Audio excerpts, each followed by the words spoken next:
Freddy Bamwine abadde RDC wajino kaguta mu 7 emyaka mingi era yomu kwaba banokoddwayo mu parliament abenyigira mu kuwamba abaana ba Nuupu amaze emyaka 3 nga tebalabibwako bwe yali akyali emukono ne bwe yali Masaka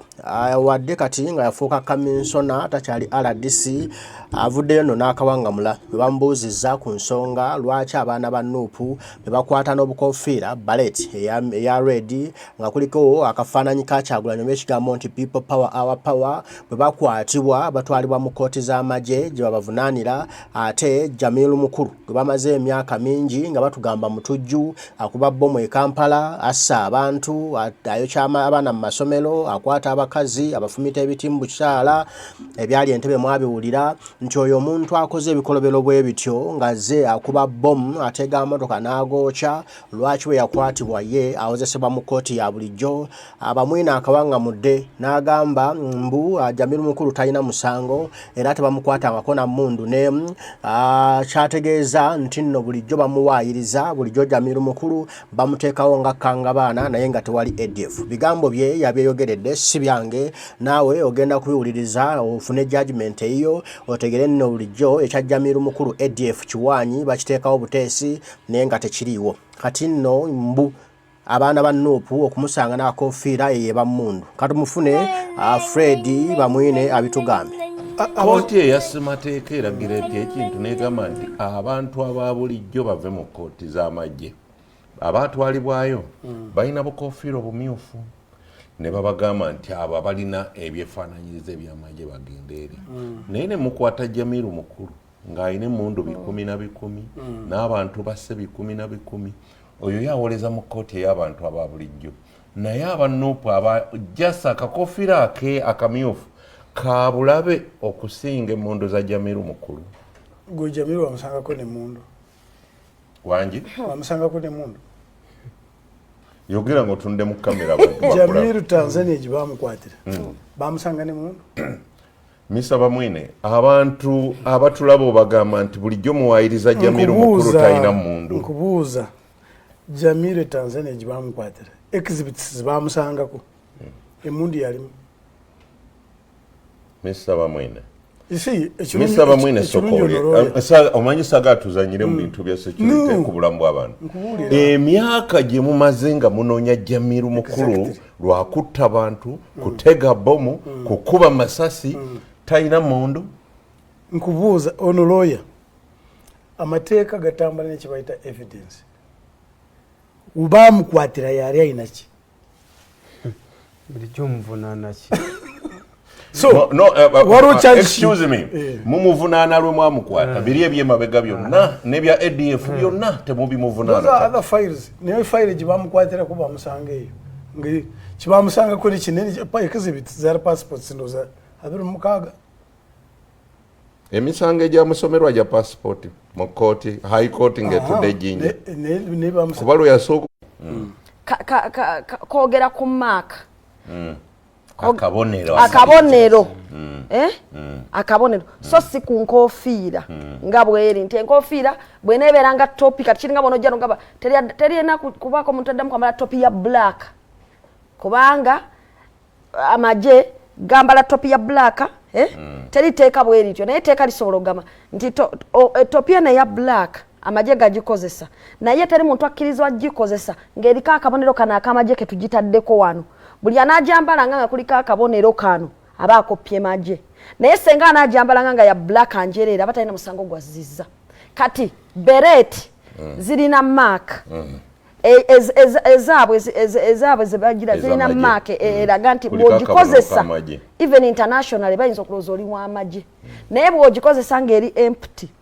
teba tayina wekwataganira na yaabwe Mukulu Bamwine ku nkofiira ez'emmyufu akafaananyi ka Kyagulanyi nako kamagye kuba obukofiira obumyufu ndabako Kyagulanyi wano n'akagambo people power sirabagako wamagye ayambala kaliko kigambo people power bakifaananyi kya Kyagulanyi nze mbadde soogedde nakakofiira nze kenayogedde nze njogedde ku statement eri mu gazeti eyo which became part of the laws now nearly resembling I agree with Honorable. If the law is bad and it is in your books, chigana abagatambuza gatambuza bw'omanyi nti etteeka kyamu by the way katugwate ate gundi mujja musebunya ye because he's not a lawyer naye gwe nina omukulu Bamwine gwe nkusuubira genda mu kooti mugaba nange neteeka mukulu Bamwine kotaganisa mateeka kitegekise nina walawo njagala okutwala but what I'm trying to appeal to so naga gatoga wa parliament chimba saba mutuyambe fabali mu public either as leaders or abantu ba bulijjo ntumu mwino mukisa office gimochupayinga yekoragana na kubino byonna kati wafe wali umwana bamuyita Nyakazana Nyakazana bera mukozi wa waka lesa stories era Nyakazana ine mirimu gibamuwa bukuba kukima mazi oba yagakima sawa 5 z'ekiro oba ku macha no bwana atuka sawa 7 gw'ekiro nga tanagakima muri mugwe bajya Nyakazana na irinzo gwara akore babaka ba parliament muyambe public boma internet ekati kyamu eze mutereze mu parliament oba mugende mu court mulijjo naye buli nasigala in a wall of books mujja kusigala nga muliko sawe mutyo ne court muzijemere kandete kano kakulu nnyo ku ddolo we tuli kwaba abakwatibwa kuba nalabye ne right honorable Mpuuga bwe yabadde akola rejoinda ku statement ya minister ayina we yatuuse waliwo kapati kayatuuse nayogera ku bayisiraamu okubeera nti buli abakwatibwa okuteeberezebwa bwa terrorist baba bayisiraamu bwe wabawo bomu eyatulikidde mu Kampala immediately bayoola abayisiraamu bwe bagenda okukwata nti bano bateeberezebwa okuba bayekere Kasese babeera bayisiraamu kiki is it true babeera bayisiraamu lwaki nkubuuza bwe nti waliwo ekiseera abayekera baaliko mu nsiko nga bakulemberwa yali Ssaabayeekera waabwe nga ye Yoweri Museveni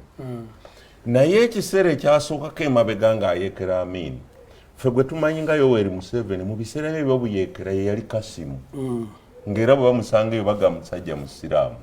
kwogatta yakatugendako wano Shabani Bantariza ndowooza n'abamu afudde amanyi musiraamu olino sali musale ali wali Shabani Bantariza waliwo yasomako naye yamuŋŋamba nti twasoma naye mu seminare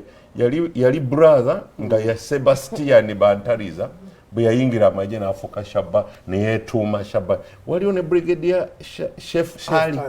amanya ge ngeerabidde ag'Ekinyankole tekuli lya kisiraamu yali Christian bano ddala kibeera nti basiraamu mu bakakasa oba nabo balinga ba Yoweri yafuuka Kasimu Caleb Akandwa naye yafuuka Salimu Sale Sebastian Bantariza yafuuka Shabani baba ddala basiraamu be babeera bayekera amanye mwami Kaddu ebyoyingidde ebyo tujja kubisobola si byamu ngenze wala nkomaawo kubanga mu intelligence waliwo kye bayita operating situation waliwo munnabyabufuzi wano sijja kumwogera yali adduka eggwanga ng'ava mu ggwanga lino yayambala gomesi eyo vaayo naawe nange nkugobyeyo nange eyo Gomez that narrative tewali ayina evidence empirical evidence nti ddala kyekyo that was a narrative operating situation oluusi esalawo omuntu kikyasaande okukozesa okuyita mu mbeera eno yekyandaba kitali kituufu okuyita mu mbeera eno yesterday the other day President Museveni yaragidde abasirikale wadde tulina obuzibu bwa abateebereza okubeera batujju abaagala kukuba mu Christmas mu festive season zino naye yagambye tumuteekako roadblock nti munoonya abo. By the way kuba osembyayo bino byebano bemwakutte bali asatu mu omu tebabadde bateekateeka kujjako gavumenti ate abo balala yes kati benjogera kalinka alikakabbomu kaali katono naye ate kanene tekisinga kyakuvuunika gavumenti kubanga ono omwana w'ejjinja bwakubuulira oba akwatidde ejjinja abadde mulalo mu tawuni y'ejjinja yakugamba nti baasookera Kasese ne bagimapinga ne bajja Mbarara ne bagimapinga ne bagigenda Mukono kati abadde ejjinja yakamala emyezi 3 naye abadde mu Uganda emyaka 3 nenga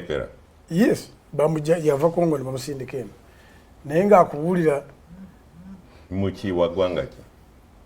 kozi I waganye think ebyokubuuza he's a amawanga Congolese. Mukongo. Mukongo. Naye jinja abadde yakamala emyezi egi bale bamulala lyawo ekyamuvuddemu ne balaba kuba ebifaananyi naye mulala ono ebifaananyi kuba byaki emisa Bamwine omuntu ayekera Uganda atafuna musajja we Congo gwaleeta okuketta Uganda ate bali by the way walimu n'abatanzania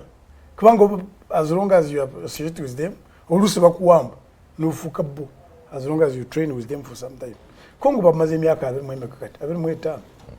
so they are no wadde ba Congo as long as you master kubanga yagambye nti yakamala emyaka 20 nabo so bw'oba nga olaba embeera bwefaanana bwetyo it's not issue of a Muslim or a Christian. Wali omusajja bamuyita Benzo okyamujjukira Benzo Arnito. He was not a Muslim. Naye bamuyingiza enjiri baagimuliisa n'ayingira as long as you can. So it's not about a Muslim, it's about the activity. Era kubula President Museveni yagambye tumuddamu kuteeka road block, it's your responsibility okunoonya who is a terrorist. Mwe kutawanya abantu. So banga banoonya who is a terrorist. Baba nagwa kadu mukasa. Sisu mpozo mukatuliki. ndi mu Kristayo. Kristayo. Sisubira aba Kristayo. Bwembe Kampala ndi we na mirembe. Sisubira aba Kristayo. Oyo bamukute kubanga mu Kristayo. No, they look for those. But at times, bayinza kujja nga baze kukwata kaddu. Mbasangayo Shamima kukyalidde. Tibajja kumuleka that day. They'll take all of you. Okay. But at screening level, onajja kufuluma basigaze babadde bakola ki? Babadde baagala. Kwanga sibuli mukwano ko. Road blocks zoyogerako oba okimanyi bulungi nti Bombo Road. Tandikire Bombo otuuke eri yonna Kasana Luweero. Road blocks zemwateekako mu biseera bya COVID. Nakate muzijjangako. Ezisiza maje, ezisiza police. Mu lukuŋŋaana lw'ensi yonna. Naye mujjukire bulungi nti gwe andaba munnayuganda olwaleero emwanyi gye mbadde njogerako wali eyalinye n'egenda ku 50,000 wala yandibadde erina ku mutwalo oba ku mutwalo gumu n'ekitundu boekako mu biseera bya COVID nakate they look for those but at times ndowooza mubiwulira abasajja ebigambo bapanga bipange bagatta bigatte nawe tamanyi mazima matuufu naye nga bagamanyi Jamiru mukulu okusinziira ku mukulu ono byayogedde taliyo oba Adf Teliyo omutanza kugamba tumaze emyaka 20 nga tunoonya Jamiru mukulu nga tunoonya ADF etta abantu ekuba abantu baffe kola ebikolobero kuba na Uganda ekuba bomb mu kibuga Kampala yokya abantu amamotoka g'abantu nga ADF yekola ebyo nga agikulira ye Jamiru mukulu noga mukutte Jamiru mukulu mututte mu kooti ya bulijjo ne bakubuuza ekibuuzo lwaki Jamiru mukulu bamutwala mu kooti ya bulijjo omusajja n'agamba balabako Jamiru mukulu ng'alina emmundu mbu obujulizi bwe bakutte kye bakutte nakyo mbu gwe musango gwe bakuggulako so sibiri bye wabadde okola emabega kati Jamiru mukulu mwali munoonya wakira musibye waki bwaba mwamusanga na passport zezimuzisibizza emyaka gino gyonna almost emyaka 10 nga musibye Jamiru mukulu just lwa passport mukaaga omutakiriza okuba na passport zayagadde oba nga yonna nga munansi weezo ng'alina obutuuze mu zonna ensi mukaaga ogwo musango mwani bali just munoonya authenticity ya passport ezo n'ogenda nti ye Rwanda mutuuze wa Rwanda nti ye Kenya mutuuze wa Kenya eye Uganda mutuuze wa Uganda ya Nigeria wa Namibia ya Bungereza ya France ya America ne muzula nti mutuuze kati singa Jamiru mukulu mutemuli na musango nti bakute ne passport mukaaga n'olwekyo gwe musango okusibya gwe gwamusibya naye ebyokwokya amasomero ge bookya buli nnaku ebyokutta abantu ebyokulumba abaana ne babasalasala ebyokwata abakazi ne basonseka ebiti mu mbugo nga batugamba ADF yebikola egyo misango tegiri ku Jamiru mukulu wala tuzanyiddwa ku bwongo bannange ndowooza mulabye bana basajja balekawo ekiwaanyi kya Jamiru mukulu okuzuula baana abaagala okuyekera gavumenti ya Museveni baana abaagala omwegattako baana bateekamu ensimbi babanywe babakabe kale kyekiwaanyi kya Jamiru Mukulu era kyekiwaanyi kya ADF kale kino kikulage nti Adf Teliyo okuva n'olunaku olwaleero omukulu Bamwine abyeyogeredde abaana bulijjo boogera tewali ADF Museveni's ADF Bamwine atuwadde answer ate bagamba nti ennaku z'omubbi zibaana zimaana eziggwayo kati eza Museveni zaaweddeyo buli mazima gagenda kutandika okuvaayo ate nga be bageeyogerera Fred Bamwine wamunda nnyo mu bya security bya Museveni ne babagambye nti Jamiru Mukulu talina mundu kitegeeza omusajja ali clean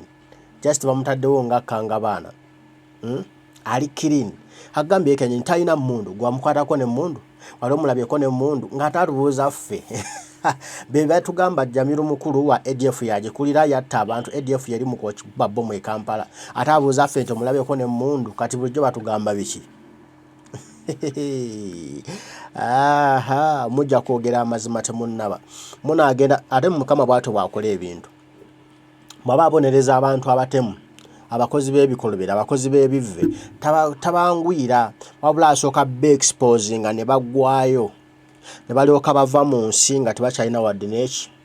nga tewakyali muntu n'omu abalinamu wadde ka nga buli omu kiri exposed nga amazima gasuse ne gavaayo olwo n'akangavulwa bulungi kati bali mu kwejjayo nti Jamiru Mukulu taliyo Adf Teliyo yuno yabyogedde musajja mukulu Fred Bamwine